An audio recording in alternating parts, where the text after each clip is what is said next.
John Brown's body lies a-mouldering in the grave, while weep the sons of bondage whom he ventured all to save. But though he sleeps, his life was lost while struggling for the slave. His soul is marching on. Glory, glory, hallelujah. Glory, Welcome glory, hallelujah. to War of the Rebellion, Stories of the Civil War. I'm your host, Leon, and this is a reading of the memoir Reminiscences of the 19th Massachusetts Regiment by Captain John G.B. Adams. Chapter 11. Battles at Totopotomoy Creek and Cold Harbor. From the 21st to the 24th of May, we were engaged in skirmishing, picket fighting, with now and then a charge. On the morning of the 24th, we crossed the North Anna River, and about noon advanced in line, our regiment being on the left of Smith's division. Finding the rebels strongly entrenched on the edge of the woods, we charged across an open field and drove them out. It was one of the bravest acts of the war, but it counted for nothing. As soon as we captured the works, we sent word back that we must be reinforced or we could not hold them. But no one in the rear seemed to be in a hurry. We could hear the rebels reorganizing their men, and knew that we would be unable to resist the charge, as we were only a skirmish line. I lay on the works by the side of Captain Hinks. Both of us had muskets, and resolved to make the best fight possible. The rebels came in over the works at our left, at the same time advancing in front. We waited until the skirmish line came so near that we could get a good shot. Captain Hinks said, "What is it, Jack? Richmond or legs?" I said, "Legs." We covered our man, fired, and fell back. The rebels came on in force. We retreated until we came to a brook, and standing in the water used the bank for a breastwork, and held them until reinforcements came up. A more angry set of men than we were never wore Union blue. We had done a brilliant thing, had captured and held a line of works for 2 hours against heavy odds, and could have been supported in 15 minutes as well as not. As we were falling back, after our relief had advanced, and were safe in the rear, a staff officer rode up and, swinging his sword, said, "Go back, you cowards, go back." We requested him to go where he would require the constant use of a fan, and kept on. We reorganized our companies and were ordered on picket for the night. We were so disgusted that we paid little attention to duty, but came to our senses the next morning, upon finding we were all there was between our army and the rebels. About daybreak, I heard the picket cry, "Halt! Who comes there?" and going to his post found he had a Negro in waiting. The man had a letter from the rebel commander. It read, "Send Cora to Ritchie." I did not understand it and sent it to headquarters. The boy was very intelligent, but he was a strange-looking mortal. Had not as much clothing on as the prodigal son wore home from his excursion. But he could sing and dance, besides knowing all about the rebel army. Orders came to send him to headquarters of the division, and I reluctantly parted with G. Washington, whom I had intended to keep as a servant. I saw him several times in the next few weeks. Then he went out of my mind. One day soon after the close of the war, I was standing on the street in Lynn, when a Negro boy went past whistling. It struck me I had heard that whistle before, and I called to him. I asked him if he were from the South, and he said he was. "How came you here?" was my next question. "Oh, I was captured by Lieutenant Adams of the 19th on the North Anna, and came home with Colonel Palmer of Salem." "What became of Lieutenant Adams?" I asked. "Guess he is dead. The rebels done caught him, and we never heard from him again." "Look up here," I said. "Did you ever see me before?" "Golly, you are Lieutenant Adams!" And he rushed for me. George Washington remained in Lynn several years. When the war ended, he could not read or write, but he passed through all grades to the high school, and after 2 years there went south. Was a member of the Virginia legislature 2 terms, and the last I heard of him, he was with an Uncle Tom's Cabin Company whistling in the plantation scene, being the best whistler in the country. We were constantly moving by the left flank, marching every night, fighting every day. On the 30th, we were on the Washington Jones plantation, near Totopotomoy Creek, the rebels advancing at night, but being repulsed. Captain Mumford and myself, with our companies G and I, were on the outpost all night. We were very near the rebel lines, and picket firing was constant. In the morning, we advanced and they returned to their works. Captain Hume, commanding Company K, was on our right, a swamp being between us. Captain Mumford and I had muskets, as it was poor fun being fired at with no chance to reply. We made up our minds to charge the works, so arranged with Captain Hume that he should go to the right around the swamp, and we would advance and connect with him on the other side. With a yell we started, and the rebels retired before us, some of them to an old church. When we arrived at the crest of the hill, we opened on them. Mumford was behind a tree, and had just fired his piece when he fell at my feet. Shot through the head. All the fire of the rebels was concentrated on this spot. No man could live a moment unless he lay close to the ground. Assisted by one of my sergeants, I placed a rubber blanket under the captain and dragged him to the rear. He was nearly gone. The surgeon came, but could do nothing, and in a short time he passed away. As the firing ceased for a time, we made a rude coffin and laid him to rest. We nailed a wooden slab on the tree, enclosing the grave with a little fence. Then I must perform the saddest duty of all, write to his loved ones at home.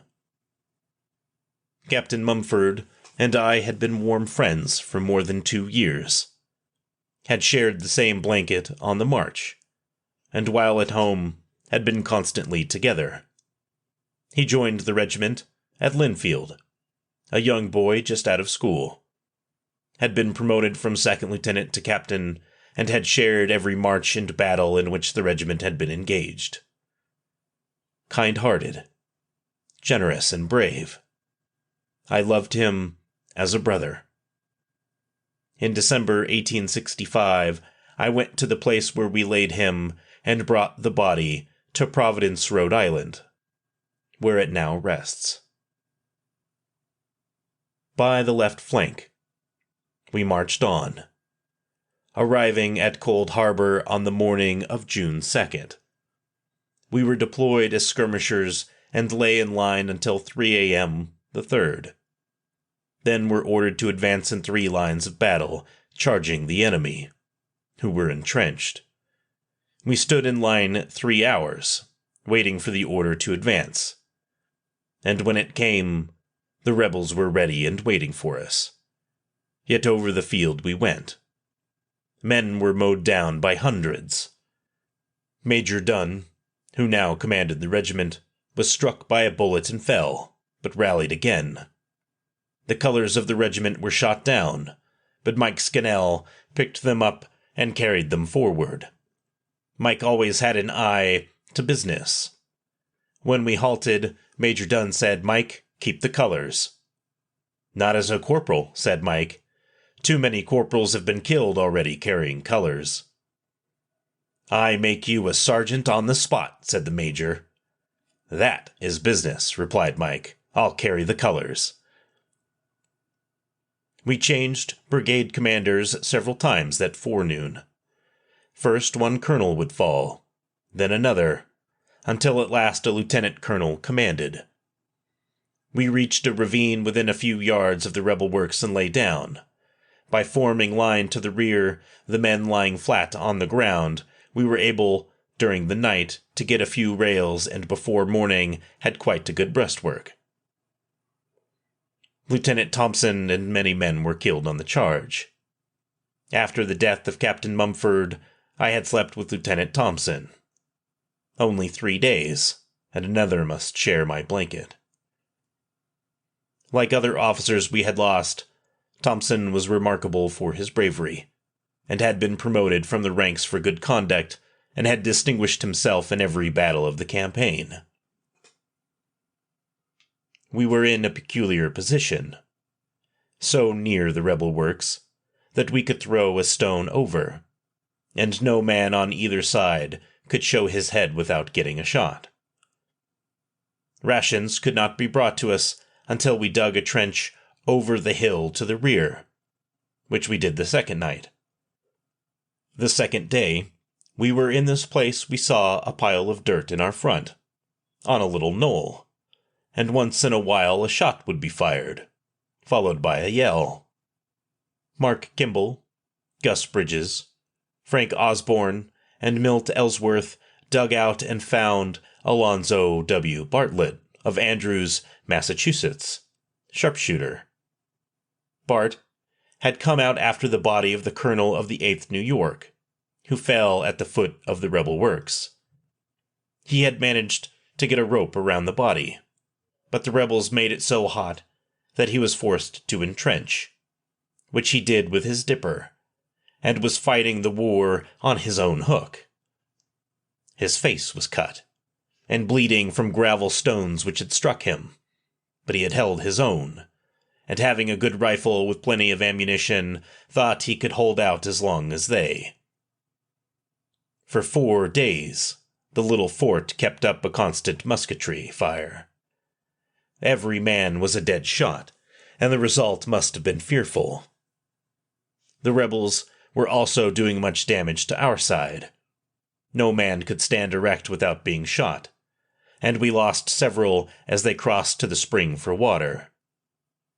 Among the killed was the boy, William Fee, who had followed the regiment from Massachusetts. He was a brave little fellow, and had done the full duty of a soldier. On the 7th, a truce was held. A white flag was raised on the rebel works, and firing ceased on both sides. General officers met between the lines, and it was agreed to suspend fighting until the dead who had lain between the lines for the past 4 days were buried. This was welcome news, as the stench was terrible. The men of both armies were soon over the works and mingled together freely. Had they the power to settle the war, not another shot would have been fired.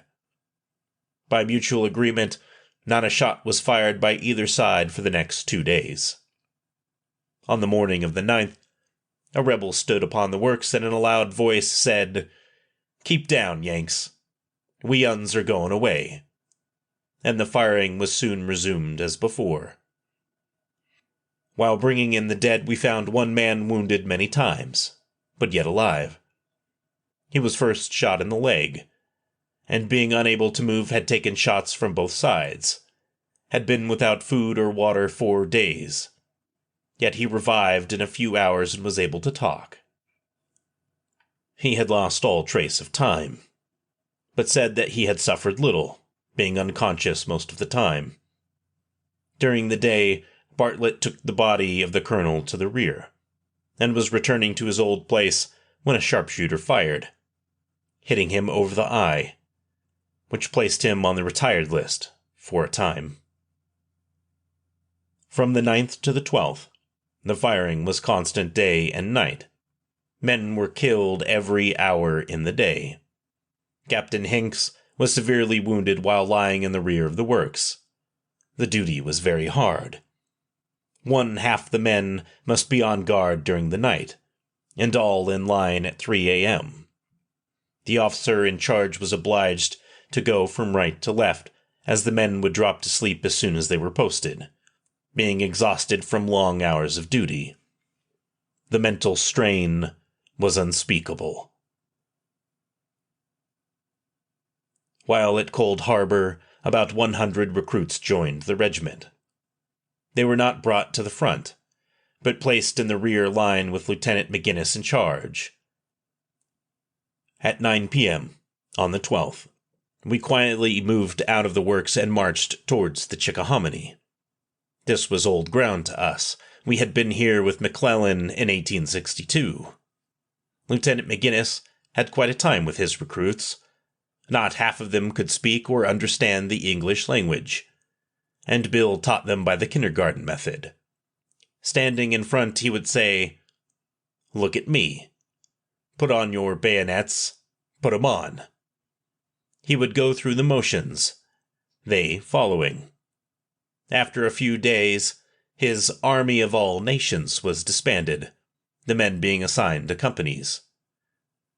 Arriving at the James River, we crossed on a steamer and halted for rations, but before they could be served, were ordered forward, and marched 25 miles without a hardtack. We reached the first line of works before Petersburg, and relieved a division of colored troops commanded by our old colonel, now General Hinks, who had been fighting all day. This was a great day for some of us.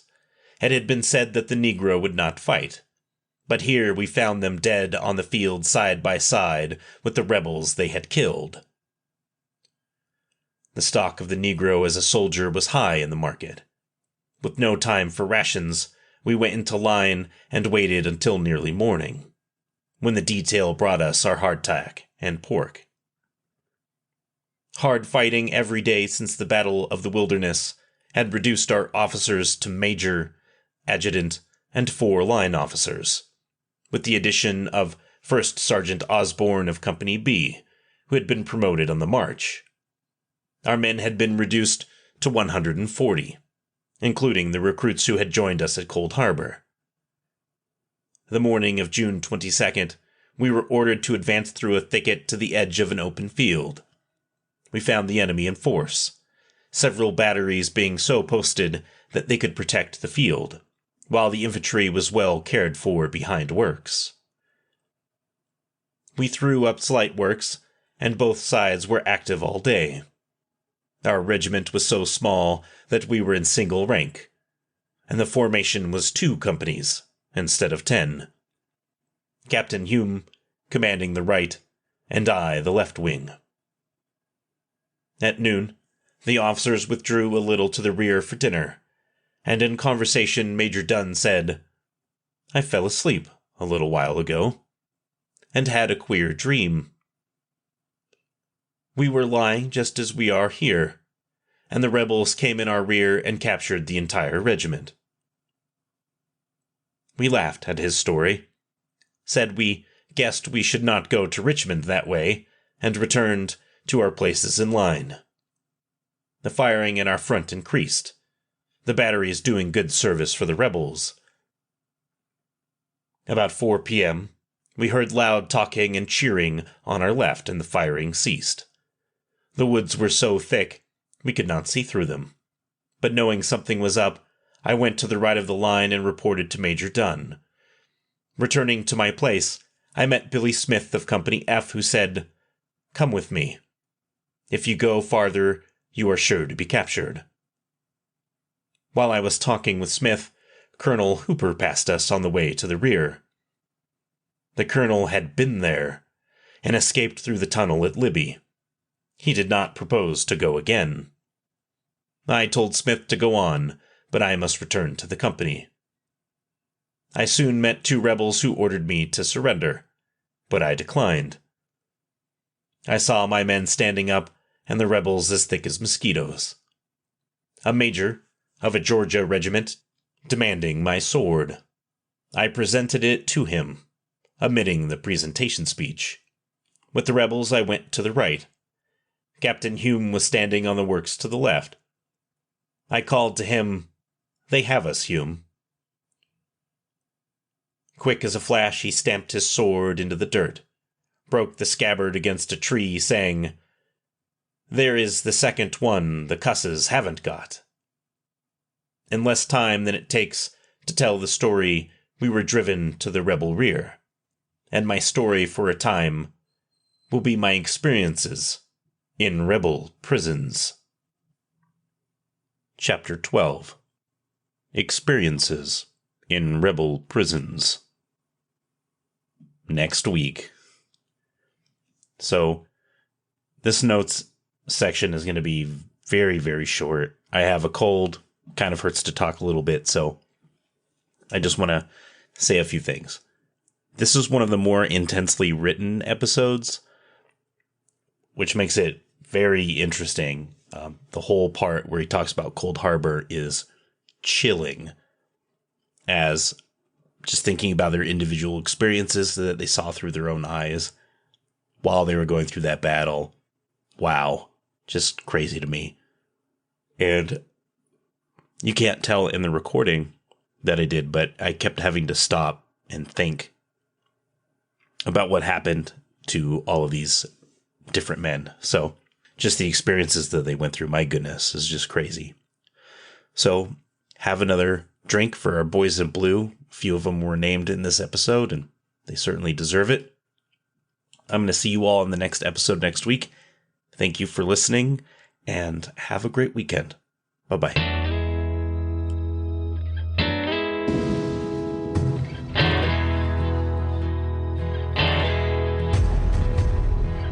John Brown's body lies a-mouldering in the grave, while weep the sons of bondage whom he ventured all to save. But though he sleeps, his life was lost while struggling for the slave. His soul is marching on. Glory, glory, hallelujah. Glory, glory, hallelujah. Hallelujah, for his soul is marching on.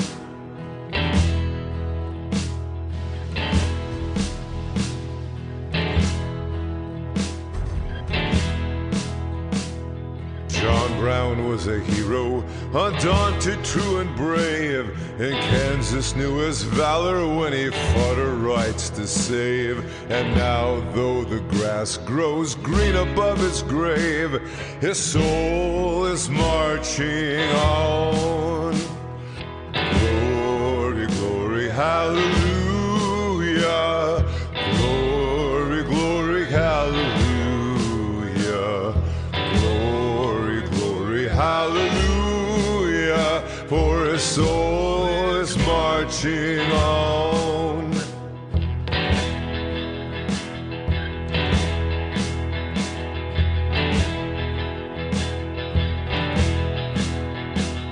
He captured Harper's Ferry with his 19 men so few, and frightened old Virginia till she trembled through and through. They hung him for a traitor, themselves a traitorous crew, but his soul is marching on. Glory, glory, hallelujah. Glory, glory, hallelujah. Glory, glory, hallelujah, for his soul is marching on.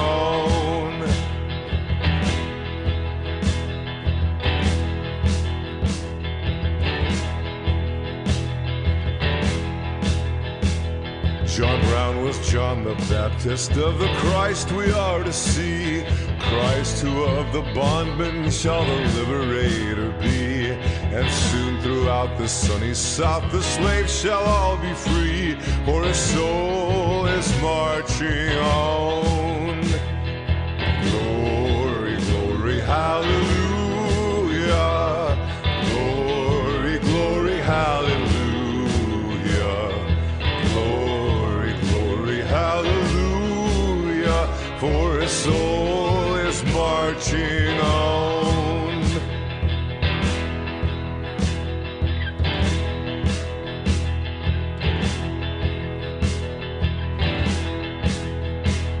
The conflict that he heralded, he looked from heaven to view on the army of the Union with its flag red, white, and blue. And heaven shall sing with anthems o'er the deed they mean to do, for his soul is marching on.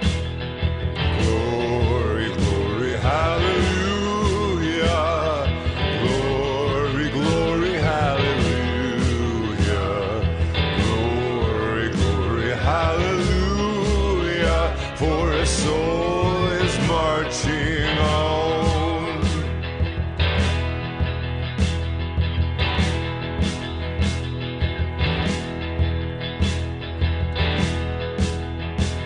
Ye soldiers of freedom, then strike while strike ye may, the death blow of oppression in a better time and way. The dawn of old John Brown has brightened into day, and his soul is marching